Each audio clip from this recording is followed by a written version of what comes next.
ಮಧು ಎಲ್ಗೋದ್ಲಪ್ಪ ಇಷ್ಟೊತ್ತಾದ್ರೂ ಬರಲಿಲ್ಲ. ಬರ್ಬೇಕಾಗಿತ್ತಲ್ಲ ಇಟ್ಟೊತ್ತಿಗೆ ಟ್ರೈನಿಂಗ್ ಮುಗಿಸ್ಕೊಂಡು. ಎಲ್ಲಿಗೆ ಹೋದ್ರು ಮಧುನು? ಏನಮ್ಮ ನಂದಿನಿ, ಎಲ್ಲಿಗೆ ಹೋಗಿದ್ದೆ ಇಷ್ಟೊತ್ತಿನ ತಕನ? ಎಲ್ಲೂ ಇಲ್ಲ ಅತ್ತೆ, ಇಲ್ಲೇ ನಮ್ಮ ಮನೆ ಹತ್ರ ಹೋಗಿದ್ದೆ, ನನ್ನ ತವ್ರ ಮನೆ ಹತ್ರ. ಓ ಹೌದಾ, ಎಲ್ಲಿಗಾನ ಬಂತು ನಿಮ್ಮ ಅಣ್ಣಂದು ಆ ದಿವ್ಯಂದು ಕತೆ? ಅಲ್ಲ, ನಿಮ್ಮ ಅಣ್ಣಗೆ ಏನು ಕಮ್ಮಿ ಆಗೈತೆ ಅಂತ ಆ ದಿವ್ಯನಿಂದ ಓಡಾಡ್ತಾನೆ? ಅತ್ತೆ, ನನಗೆ ಇವಾಗಲೇ ಬೇಜಾರಾಗಿದೆ ಆ ವಿಷಯಕ್ಕೆ. ಮತ್ತೆ ಅದನ್ನೇ ಕೆಣಕ್ಬೇಡ್ರಿ, ಸುಮ್ಮನೆ ಇರ್ರಿ. ಅದೆಲ್ಲನ ಬಗೆ ಅರ್ಧೇ ಅರಿಯುತ್ತೆ. ನಾನು ಯಾವತ್ತೂ ನಮ್ಮ ಅಣ್ಣಯ್ಯ ನಮ್ಮ ಅತ್ತಿಗೆ ಸಂಸಾರನ ಹಾಳಾಗಕ್ಕೆ ಬಿಡಲ್ಲ ಯಾವತ್ಗೂ. ಹೌದಾ? ಅಯ್ಯೋ, ನೀನು ಹಂಗೆ ಕನಸು ಕಾಣ್ತಾ ಇರು. ಆ ದಿವ್ಯ ನಿಮ್ಮ ಅಣ್ಣಯ್ಯನ ನಿಮ್ಮ ಅತ್ತಿಗೆ ಕೈಗೆ ಡೈವರ್ಸ್ ಕೊಡಿಸ್ಬಿಟ್ಟು ಅವಳು ಎತ್ತಾಕೊಂಡು ಮದುವೆ ಆಗ್ತಾಳೆ. ಆ ದಿವ್ಯ ಎಂತವಳು ಅಂತ ತಿಳ್ಕೊಂಡಿದೀಯಾ? ಅವ್ರ ಅಮ್ಮ ಎಂತವಳು ಅಂಬೋದು ನಿನಗೆ ಗೊತ್ತಿಲ್ಲ ಇನ್ನೂ. ಯಾಕೆಂದ್ರೆ ನೀನು ಇರ್ಲಿಲ್ವಲ್ಲ ಇಲ್ಲಿ, ನೀನು ಬೆಂಗಳೂರಾಗಿದ್ದೆ. ಅವ್ರ ಅಮ್ಮನೂ ಅಷ್ಟೇನೆ. ಆಯಮ್ಮನೂ ಗಂಡಗೆ ಡೈವರ್ಸ್ ಕೊಟ್ಟು ಇನ್ನೊಂದು ಮದುವೆ ಆದ್ಲು. ಆದ್ರೆ ಅವನು ಬಿಟ್ಟು ಅದೇ ಹೋದ. ಅವನು ಗಂಡನ ಹತ್ರ ಅದೇ ಅತ್ತ ಇದು ಜೀವನಾಂಶಕ್ಕೆ ದುಡ್ಡು ಅಂತ ಹೇಳಿ ಎಷ್ಟು 25 ಲಕ್ಷ ದುಡ್ಡು ತಗೊಂಡು ತಾಯಿ ಮಗಳನ್ನು ಈ ಊರಾಗ ಬಂದು ಸೆಟ್ಲ್ ಆಗ್ಯವ್ರಿ. ಅಯ್ಯೋ ಅತ್ತೆ, ಏನಾದರೂ ಆಗಲಿ ಬಿಡಿ ಅತ್ತೆ, ಅದ್ರ ಬಗ್ಗೆ ನನಗೆ ತಲೆ ಕೆಡಿಸ್ಕೊಂಬಕ್ಕಾಗಲ್ಲ. ನನಗೆ ಹೋಗಿ ಅಡುಗೆ ಮಾಡಬೇಕು. ಅವರು ಹೊಸಗಳ ಹೊಡ್ಕೊಂಡ್ ಬರ್ತಾರೆ. ಈಗ ಹೋಗಿ ಅಡುಗೆ ಮಾಡಬೇಕು. ಅವ್ರು ಮತ್ತೆ ಪಾಪ ಮಧ್ಯಾಹ್ನ ಊಟ ಮಾಡಿರಲ್ಲ, ಹೊತ್ತು ಮುಂಚೆ ಊಟ ಮಾಡ್ತಾರೆ. ನಾನು ಅಡುಗೆ ಮಾಡಬೇಕು. ಈಗ ಆ ವಿಷಯದ ಬಗ್ಗೆ ಮಾತಾಡೋದು ಬೇಡ, ಸುಮ್ಮನೆ ಇರಿ. ಆಯ್ತು ಹೋಗಮ್ಮ. ನಿಮ್ಮ ಅಣ್ಣಂದು ನಿಮ್ಮ ಅತ್ತಿಗೆ ಸಂಸಾರದ ವಿಷಯ ಅಂತ ಹೇಳಿ ಹಿಂಗಂತ ಇದೆಯಾ? ಬೇರೆಯವ್ರದ್ದಾಗಿದ್ರೆ ಎಷ್ಟು ಆಡ್ಕೊಂತಿದ್ದೆ. ನಮ್ಮ ಮಧುನು ಏನಾದ್ರೂ ಈ ತರ ಆಗಿದ್ರೆ ನೋಡು, ನನ್ನ ಮಗನ ಬೈಕಂತಿದ್ದೆ. ದುಡಿಯಲ್ಲ ಹಂಗೆ ಹಿಂಗೆ ಸೋಂಬೇರಿ ಅಂತಾನ ನಿಮ್ಮ ಅಣ್ಣಯ್ಯ. ಅಯ್ಯೋ, ಏನ್ ದುಡಿದ್ರೆ ಏನ್ ಬಂದಂಗೆ ಹೇಳು? ಸಂಸ್ಕಾರನೇ ಇಲ್ಲ ಅಂದಮೇಲೆ ಎಷ್ಟು ದುಡಿದ್ರೆ ಏನ್ ಬಂದಂಗೆ? ಹೋಗ್ಲಿ ಬಿಡು. ಮಾಡ್ದಾರ ಪಾಪ ಆಡ್ದಾರ ಬಾಯಿಗೆ ಅಂತ ನಾನು ಯಾಕೆ ಅವ್ರನ್ನ ಬೈಕಮ್ಮನ ನಿಮ್ಮ ಅಣ್ಣಯ್ಯನ? ನೀನ್ ಬೇಜಾರು ಮಾಡ್ಕೊಂತೀವಿ. ಹೋಗಮ್ಮ, ಹೋಗಿ ಅಡುಗೆ ಮಾಡೋಗು.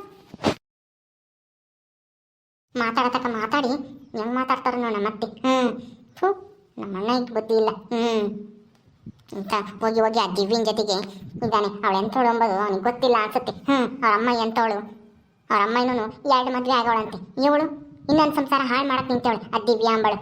ನಾನು ಯಾವತ್ತಿಗೂ ನಮ್ಮ ಅಣ್ಣನ ಸಂಸಾರನ ಹಾಳಾಗಕ್ಕೆ ಬಿಡೋದಿಲ್ಲ. ಓಹೋ, ಅಣ್ಣನ ವಿಷಯ ಮಾತಾಡಿದ್ಕೆ ಸಿಟ್ಟು ಬಂತು. ನೋಡು, ಅಡುಗೆ ಮಾಡ್ಬೇಕು ಅಂತ ಹೆಂಗ್ ತಪ್ಪಿಸ್ಕೊಂಡು ಹೋಗ್ತಾಳೆ. ಬೇರೆಯವ್ರದ್ದಾಗಿದ್ರೆ ಏಟ್ ಅಡ್ಗೆ ಮಾಡು. ಏನತ್ತೆ, ಏನು ಒಬ್ಬೊಬ್ರೆ ಮಾತಾಡ್ಕೊಂತ ಇದ್ದಿ? ಏನಾಯ್ತು? ಏನೂ ಇಲ್ಲ, ನಂದಿನಿ ಬಂದ್ಲು. ನಿಮ್ಮ ಅಣ್ಣನ ಸಂಸಾರ ಏನಾಯ್ತು ಎತ್ತ ಅಂತ ಕೇಳ್ತಿದ್ದೆ. ಅದಕ್ಕೆ ಆ ವಿಷಯ ಮಾತಾಡೋದು ಬೇಡ ಅಂತ ಹೇಳಿ ಅದೇ ಓದ್ಲು ಸಿಟ್ಟು ಮಾಡ್ಕೊಂಡು. ಅದಕ್ಕೆ ನಾನು ಮಾತಾಡ್ತಿದ್ದೆ ಅಷ್ಟೇನೆ. ನಿಮ್ ಮುಗಿತಾ? ಎಲ್ಲಿ ಮನು? ಅವರು ನಾನು ಬರ್ತೀನಿ ನೀನು ಹೋಗಿರು ಮನೆಗೆ ಅಂತ ಹೇಳಿ ಅಲ್ಲೆಲ್ಲ ಬಸ್ ಸ್ಟ್ಯಾಂಡ್ನಾಗೆ ಕೂತಿದ್ರು. ಅವ್ರು ಯಾರ ಫ್ರೆಂಡ್ಗಳು ಸಿಕ್ಕಿದ್ರು. ಮಾತಾಡ್ಸ್ಕೊಂಡ್ ಬರ್ತೀನಿ ನೀನು ಹೋಗು ಮನೆಗೆ ಅಂತಂದ್ರು. ನಾನು ಬಂದೆ ಅತ್ತೆ. ಅತ್ತೆ, ಇನ್ನೊಂದು ವಿಷಯ ಗೊತ್ತಾ? ಓ ಹೌದಾ, ಸರಿ ಆಯ್ತು ಬಿಡು. ಮತ್ತೆ ಇನ್ನೇನು, ಇನ್ನೆಷ್ಟು ದಿನ ಹೋಗ್ಬೇಕು ಕಲಿಯೋಕ್ಕೆ? 2 ದಿವಸ ಹೋದ್ರೆ ಸಾಕತ್ತೆ. ಇವತ್ತು 1 ದಿವಸ ಹೋಗಿ ಬಂದಿದ್ದೀನಿ, ನಾಳೆ ನಾಡಿದ್ದು 2 ದಿವಸ ಹೋಗ್ಬಿಟ್ರೆ ಆಮೇಲೆ ನಾವೆಲ್ಲ ಚೆನ್ನಾಗಿ ಕಲ್ತಿದ್ವಿ. ಇಲ್ಲೇ ಮಾಡ್ಬಿಡ್ಬೋದು. ನಾನು ಕಲ್ತಿದ್ದೀನಿ, ಅವರು ಕಲ್ತಿದ್ದಾರೆ. ಹೌದಾ, ಹೆಂಗೋ ಬಿಡಮ್ಮ, ಸದ್ಯ ನೀಟಾಗಿ ಕಲ್ತ್ಕೊಂಡು ಚೆನ್ನಾಗಿ ಮಾಡ್ರಿ. ಯಾರಿಗೂ ಏನೋ ತೊಂದರೆ ಆಗ್ಬಾರ್ದು ಅಷ್ಟೇನೆ. ಸರಿ ಅತ್ತೆ, ಇನ್ನೊಂದು ವಿಷಯ ಗೊತ್ತಾ? ಆ ದಿವ್ಯ ಇದ್ದಾಳಲ್ಲ, ದಿವ್ಯನೂ ಆ ನಂದಿನಿ ಅವ್ರ ಅಣ್ಣಯ್ಯ ಚಂದ್ರು ಆ ನಂದಿನಿ ಅಣ್ಣನ ಮದ್ವೆ ಆಗದ್ಕಿನ್ನ ಮುಂಚೆಯಿಂದನೂ ಲವ್ ಮಾಡ್ತಿದ್ರಂತೆ. ಯಾರಿಗೂ ಗೊತ್ತಿಲ್ವಂತೆ. ಅದನ್ನ ಇವಾಗ ಹೇಳ್ತಾ ಇದ್ದಾಳೆ ದಿವ್ಯ. ನಾನು ಅವನು ಮದುವೆ ಆಗ್ಬೇಕಾಗಿತ್ತು. ಅವ್ರ ಅಪ್ಪ ಅಮ್ಮ ನನ್ನ ಮದುವೆ ಮಾಡ್ಕೊಂಬ ಒಪ್ಕೊಂಡಲೇ ಯಾಕೆ ಕವಿತನ ಕಟ್ಟಿದ್ರು. ನಾನು ಅವ್ನು ಯಾವುದೇ ಕಾರಣಕ್ಕೂ ಬಿಡಲ್ಲ ಅಂತ ಹೇಳ್ತಾ ಇದ್ದಾಳಂತೆ. ಹೌದೇನೆ, ಮದ್ವೆಗೂ ಮುಂಚೆಲ್ಲ ಲವ್ ಮಾಡ್ತಿದ್ರಂತ. ನಮಗೆ ಯಾರಿಗೂ ಗೊತ್ತೇ ಇಲ್ಲ ಈ ವಿಷಯ. ನಾನೆಲ್ಲ ಮನೆಯೆಲ್ಲ ಗಂಟು ಬಿದ್ದಿರ್ಬೇಕೇನೋ ಇಬ್ರು ಅಂದ್ಕೊಂಡಿದ್ದೆ. ಓ, ಅವ್ನ ಮದ್ವೆ ಆಗೋದಕ್ಕೂ ಮುಂಚೆ ಯಾಕೆ ಮದುವೆ ಮಾಡ್ಕೊಂಬಿಲ್ಲಂತೆ? ಅವ್ರ ಅಪ್ಪಯ್ಯಗೂ ಇವ್ರ ಅಮ್ಮಯ್ಯಗೂ ಆಗ್ತಾ ಇರ್ಲಿಲ್ಲ ಇವಳು. ಅದಕ್ಕೆ ಅನ್ಸುತ್ತೆ ಮದುವೆ ಮಾಡ್ಕೊಂಡಿಲ್ಲ. ಅವ್ರ ಅಪ್ಪ ಅಮ್ಮಯ್ಯಗೆ ಆಗ್ತಿರ್ಲಿಲ್ಲ. ಆಗ ಯಮ್ಮನ್ ಕಂಡ್ರೆ ಸಾವಿತ್ರಮ್ಮನ ಕಂಡ್ರೆ ಆಗ್ತಿರ್ಲಿಲ್ಲ. ಅವಳು ಗಂಡನ ಜೊತೆಗೆ ಡೈವರ್ಸ್ ಕೊಟ್ಟು ಇನ್ನೊಬ್ಳು ಗಂಡನ ಕಟ್ಕೊಂಡ್ಬಂದಿದ್ಲು. ಅವನನ್ನು ಬಿಟ್ಟು ಹೋಗ್ಯವನಿ. ಹಚ್ಚೇನಿ ಇವ್ರಿಗೆ ಮದುವೆ ಮಾಡ್ಕೊಂಬಕ್ಕೆ ಇಷ್ಟ ಇರಲಿಲ್ಲ. ಅವ್ರ ಅಮ್ಮಯ್ಯನಿಗೆ ಮಗಳೂ ಆಗ್ತಾಳೆ ಅಂತಾನ ಬೇರೆಯವಳನ್ನ ತಂದು ಕಟ್ಟಿರು. ಈಗ ನೋಡು, ಅವನು ಅವಳೇ ಬೇಕು ಅಂತಾನ ಹಿಂದೆ ಹೋಗ್ತಾನ ಅವ್ನು ಚಂದ್ರು. ಹೆಂಗಾದ್ರೂ ಹಾಳಾಗೋಗ್ಲಿ ಬಿಡತ್ತೆ, ನಮ್ಗೆ ಏನಾಗಬೇಕಾಗಿತ್ತೆ. ನಾನು ಯಾರೋ ಮಾತಾಡ್ತಾ ಇದ್ರು, ಕೇಳಿಸ್ಕೊಂಡೆ ಬರ್ಬೇಕಾದ್ರೆ.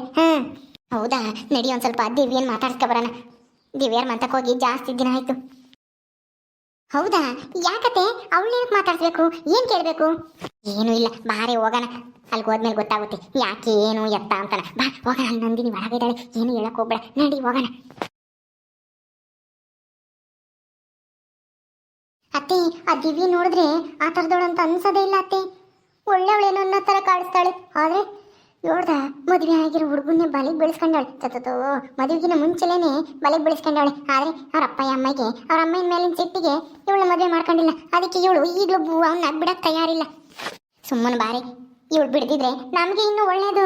ನಂದಿನಿಗೆ ಊರಿಸ್ಬೋದಲ್ಲ, ನಂದಿನಿಗೂ ಅವ್ರ ಅಪ್ಪಗೂ ಅಮ್ಮಗೂ ಅವ್ರ ಅತ್ತಿಗೆಗೂ ಎಲ್ಲರಿಗೂ ಊರಿಸ್ಬೋದು. ಸುಮ್ಮನೆ ಬಾ, ಹಿಂಗೆ ಇರಬೇಕು. ಇವಳು ಒಬ್ಳು ಅವ್ರ ಅಣ್ಣನ ಮದುವೆ ಆಗ್ಬಿಡ್ಬೇಕು, ಸರಿಯಾಗುತ್ತೆ ಅಲ್ಲಿಗೆ. ದಿವ್ಯಾ, ದಿವ್ಯಾ, ಏನಂಟಿ, ಏನ್ ಬೇಕಾಗಿತ್ತು? ಯಾಕೆ ಬಂದಿದ್ದು? ನಮ್ಮಮ್ಮ ಮನೆಗಿಲ್ಲ, ಇಲ್ಲೇ ಎಲ್ಲ ಹೋಗಿದ್ದಾರೆ. ಅಯ್ಯೋ, ನಿಮ್ಮ ಅಮ್ಮನ ಮಾತಾಡ್ಸಕ್ ಬರ್ಲಿಲ್ಲಮ್ಮ ದಿವ್ಯಾ, ನಿನ್ನೆ ಮಾತಾಡ್ಸಕ್ ಬಂದಿದ್ದು. ನಿನ್ನ ಏನೋ ಕೇಳಬೇಕಾಗಿತ್ತು, ಅದಕ್ಕೆ ಬಂದೆ. ಏನಂಟಿ, ಏನ್ ಕೇಳಬೇಕು? ಏನ್ ನಂದು ಚಂದ್ರದು ಲವ್ ಬಗ್ಗೆ ಕೇಳಬೇಕಾಗಿತ್ತಾ? ನೀವೇ ಅಂತ ನೋಡಿ ನಂದಿನಿಗೂ ಆಮೇಲೆ ಆ ಕವಿತನಿಗೂ ಎಲ್ಲರಿಗೂ ಹೇಳಿದ್ದು. ನೀನು, ಮಧು ಮತ್ತೆ ಅವಳು ಗಂಗಾ ಇದ್ದಾಳಲ್ಲ ಅವರು. ಅಲ್ಲ, ನಿಮ್ಗೇನ್ ಮಾಡಕ್ ಕೆಲಸ ಇಲ್ವಾ? ಈ ತರ ಎಲ್ಲ ಯಾಕೆ ಕೇಳ್ಕೊಂಬತ್ತೀರಾ? ನಾವು ಚಂದ್ರು ಹೆಂಗೋ ನೆಮ್ಮದಿಯಾಗಿ ಸುತ್ತಾಡ್ಕೊಂಡಿದ್ವಿ. ನೀವ್ ಹೇಳಿದ್ರಿಂದನ ಎಷ್ಟು ಈಗ ಗಲಾಟೆ ಆಗ್ತಿದೆ ಗೊತ್ತಾ? ಚಂದ್ರನ ಮೀಟ್ ಮಾಡಕ್ಕೆ ಆಗ್ತಾ ಇಲ್ಲ ನನ್ನಿಂದನ. ನೀವ್ ಹೋಗಿ ಹೇಳಿರೋದಕ್ಕೆ ಇಷ್ಟ ದಿನ ಹೆಂಗೋ ಸೀಕ್ರೆಟ್ ಆಗಿದ್ವಿ. ಅದು ಎಲ್ಲಿ ಬಂದು ನೀವು ಕಂಡ್ಬಿಟ್ರೋ ಏನ್ ಕಚ್ಚೆ ಗೊತ್ತಿಲ್ಲ. ನೀವ್ ಹೇಳ್ದಾಗಿಂದನ ನನಗೆ ಈ ಊರಾಗೆ ಆಗ್ಲಿ ಚಂದ್ರು ಹತ್ರನಾಗ್ಲಿ ಮಾತಾಡಕ್ಕೆ ಆಗ್ತಾ ಇಲ್ಲ. ಚಂದ್ರು ಈಗ ನಾನು ಬರ್ತ್ಡೇ ಸೆಲೆಬ್ರೇಷನ್ ಮಾಡಕ್ಕೂ ಬರಲ್ಲ ಅಂತಿದ್ದಾನೆ. ಸಿಗ್ತಾನೆ ಇಲ್ಲ ಕರೆಯೋದಕ್ಕೆ ಅಷ್ಟಕ್ಕೂ. ಅಯ್ಯೋ ದಿವ್ಯಾ, ನಾವ್ ಹೇಳಿಲ್ಲಮ್ಮ, ನಾವು ಸುಮ್ಮನೆ ನೋಡಿದ್ದಷ್ಟೇನೆ. ಆ ಗಂಗಾನೇ ಎಲ್ಲ ಹೇಳಿರೋದು. ನಾವು ಅವಳ ಜೊತೆ ಇದ್ವಿ ಅಷ್ಟೇನೆ, ಆದ್ರೆ ನಾವೇನು ಹೇಳಿಲ್ಲ ಯಾರಿಗೂ. ಅವಳೇ ಹೇಳಿರೋದು. ನೀನ್ ನನ್ನ ಬಗ್ಗೆ ತಪ್ಪು ತಿಳ್ಕೊಬೇಡ ಕಣಮ್ಮ. ನನಗೆ ಗೊತ್ತು ಆಂಟಿ, ನೀವೇ ಹೇಳಿರೋದು ಅಂತನ. ಆ ನಂದಿನಿ ಗುರಿಸ್ಬೇಕು ಅಂತ ಹೇಳಿ ನನ್ನ ಬಗ್ಗೆ ಇಲ್ದೇ ಇರೋದೆಲ್ಲ ಚಾಡಿ ಹೇಳಿ ಅವಳು ಬಂದು ಗಲಾಟೆ ಮಾಡೋದ್ಲು. ಇನ್ನು ಯಾರ್ಗ ಅಂತ ಹೇಳಿ ಏನು ಅಂತ ಹೇಳಿ ಕಿತಾಪತಿ ತಂದಿಕ್ಕ ಕಿಲಿಗಾನ ಬಂದಿದ್ದೀರಾ? ಸುಮ್ಮನೆ ಹೋಗ್ತಾ ಇರಿ. ನಿಮ್ಮ ಹತ್ರ ಮಾತಾಡಕ್ಕೆ ನನಗೆ ಇಷ್ಟ ಇಲ್ಲ. ನಾವೆಂಗೋ ಅತ್ಲಾಗೆ ಆರಾಮಾಗಿದ್ವಿ, ಯಾರಿಗೂ ಗೊತ್ತಾಗ್ದಲೇನೆ. ನಿಮ್ಮಿಂದ ಎಲ್ರಿಗೂ ಗೊತ್ತಾಗಂಗಾಯ್ತು ಇವತ್ತು. ನಮ್ಮ ಅಮ್ಮನ ಬೈತಾಯ್ತೆ ನನ್ನ ಈಗ. ಅಯ್ಯೋ ದೇವ್ರಿ, ನಾವೇನು ಹೇಳಕ್ ಬಂದ್ರೆ ಇವಳು ನನ್ನ ಮೇಲೆ ರೇಗಾಡ್ತಿದ್ದಾಳಲ್ಲಿ. ಯಾಕಾದ್ರೂ ಬಂದು ಅನ್ನಿಸ್ತೈತಲ್ಲಿ. ಇವಳೇನೆ ಹಿಂಗ್ ಮಾತಾಡ್ತಾಳೆ, ಒಂದೀಟು ನಯ ವಿನಯ ಅನ್ನೋದೇ ಇಲ್ವಲ್ಲಿ. ನಮ್ಮನೆ ಬಾಯಿ ಬಂದಂಗೆ ಬೈತಾಳೆ. ಅಯ್ಯಯ್ಯೋ, ಯಾಕಾದ್ರೂ ಬಂದ್ವೋ ಏನ್ ಕತ್ಯ. ಅತ್ತೆ ನೋಡ್ದ, ಇಂಥ ಬಜಾರಿನ ಯಾಕೆ ಮದುವೆ ಮಾಡ್ಕೊಂತಾರೆ ಹೇಳು? ಇವಳೇನಾದ್ರೂ ನಾ ಚಂದ್ರು ಮದುವೆ ಮಾಡ್ಕೊಂಡಿದ್ರೆ ಆ ಮನೆನ ಗುಡಿಸಿ ಗುಂಡ ಹತ್ರ ಮಾಡಿರೋಳು. ಕವಿತಾ ಆಗಕ್ಕೆ ಹೆಂಗೋ ಅನುಸರಿಸ್ಕೊಂಡು ಹೋಗ್ತಾ ಇದ್ದಾಳೆ. ಅದಕ್ಕೆ ಮತ್ತೆ ಅವ್ರ ಮದುವೆ ಮಾಡ್ಕೊಂಬಂದಿಲ್ಲದು ಇವಳನ್ನ. ನೀವು ಹೋಗಿ ಇವಳನ್ನ ಮಾತಾಡ್ಸಕ್ ಬಂದ್ರಲ್ಲ, ಅವ್ರ ಅಮ್ಮ ಇನ್ನು ಹಂಗೇನೆ, ಇವಳು ಹಿಂಗೇನೆ. ಅವಳನ್ನು ಒಬ್ಬನಿಗೆ ಡೈವರ್ಸ್ ಕೊಟ್ಟು ಆಸ್ತಿ ಎಲ್ಲ ಹೊಡ್ಕೊಂಬಂದು ಇನ್ನೊಬ್ಬಳು ಕಟ್ಕೊಂಡಿದ್ಲು. ಅವನು ಬಿಟ್ಟು ಅದೇ ಹೋದ. ಅದಕ್ಕೆ ಮತ್ತೆ ಅವರಿಬ್ರು ಅವರು ಜಯಮ್ಮನು ಜಯಣ್ಣನೂ ಸರೋಜಕ್ಕ ಇವಳು ಮದುವೆ ಮಾಡ್ಕೊಂಡಿಲ್ಲ. ಅವ್ರ ಅಮ್ಮಯ್ಯ ಅಂತಾಳು, ಇವಳು ಅಂತಾಳೆ ಅಂತಾನೆ. ಇವಳು ನೋಡಿರಿ, ಮದುವೆ ಆಗಿದ್ದು ನಾವು ನಿಂದು ಓಡಾಡ್ತಾ ಇದ್ದಾರೆ. ಇಷ್ಟು ದಿನ ಯಾರಿಗೂ ಗೊತ್ತಿರಲಿಲ್ಲ. ಆಂಟಿ, ಏನದು ಗುಸು ಗುಸು ಪಿಸು ಪಿಸು? ಮಾತಾಡಂಗಿದ್ರೆ ನೇರವಾಗಿ ಮಾತಾಡ್ರಿ. ಸುಮ್ಮನೆ ಹೋಗ್ತಾ ಇರಿ ಇಲ್ಲಿಂದನ. ಸುಮ್ಮನೆ ತಲೆ ತಿನ್ಬೇಡ್ರಿ ನಿಂತ್ಕೊಂಡು. ಅಯ್ಯೋ ದಿವ್ಯಾ, ಒಂದ್ ಸ್ವಲ್ಪ ಸಮಾಧಾನ ಮಾಡ್ಕೊಳ್ಳಿ. ನಿನ್ನ ಒಳ್ಳೇದಕ್ಕೆ ನಾವೇನೋ ಹೇಳಕ್ ಬಂದ್ರೆ ನೀನು ನನ್ನ ಮೇಲೆ ರೇಗಾಡ್ತಾ ಇದೆಯಲ್ಲೇ. ಅಯ್ಯೋ, ಏನಮ್ಮ ನೀನು ಮಂತಕ್ಕೆ ಬಂದಿರೋ ಹತ್ರ ಹಿಂಗ ಮಾತಾಡೋದು? ಅದಕ್ಕೆ ಮತ್ತೀಗ ಅವರು ನಿನ್ನ ಮದುವೆ ಮಾಡ್ಕೊಂಡಿಲ್ಲ ಹಿಂಗ ಆಡ್ತೀಯಾ ಅಂತಾನ. ಆ ಕವಿತಾ ನೋಡು ಎಷ್ಟು ಚೆನ್ನಾಗಿ ಮಾತಾಡ್ತಾಳೆ. ಅದು ತನಗೆ ಆಗದೆ ಇದ್ರು ಆ ಬಂದಿರೋರ ಹತ್ರ ನಯನ ವಿನಯವಾಗಿ ಮಾತಾಡ್ತಾರೆ.